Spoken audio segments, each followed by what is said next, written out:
நேரடி வீட்டு ஒளிபரப்பு சேவை நிறுவனமான டிஷ் டிவி இந்தியா லிமிடெட் நிதியாண்டின் 3வது காலாண்டில் அதில் ஒருங்கிணைந்த நிகர இழப்பு ரூபாய் 276.23 கோடியாக அதிகரித்துள்ளதாக தெரிவித்துள்ளது.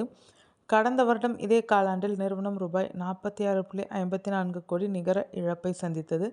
அதேவேளையில் டிசம்பர் காலாண்டில் செயல்பாடுகள் மூலம் கிடைத்த வருவாய் 19.83% சரிந்து ரூபாய் 29.05 கோடியாக உள்ளது. கடந்த ஆண்டு இதே காலாண்டில் இது ரூபாய் 373.03 கோடியாக இருந்தது. நிதியாண்டின் 3வது காலாண்டில் நிறுவனத்தின் மொத்த செலவுகள் 19.22% அதிகரித்து ரூபாய் 510.95 கோடியாக இருந்தது. அனைத்து வருமானங்களையும் உள்ளடக்கிய மொத்த வருமானம் டிசம்பர் காலாண்டில் 20.23% அதிகரித்து ரூபாய் 304.72 கோடியாக உள்ளது. டிசம்பர் காலாண்டில் நிறுவனத்தின் சந்தா வருவாய் 32.2% சரிந்து ரூபாய் 224.5 கோடியாகவும் செயல்பாட்டு வருவாய் 19.8% சரிந்து ரூபாய் 299.1 கோடியாக இருந்தது.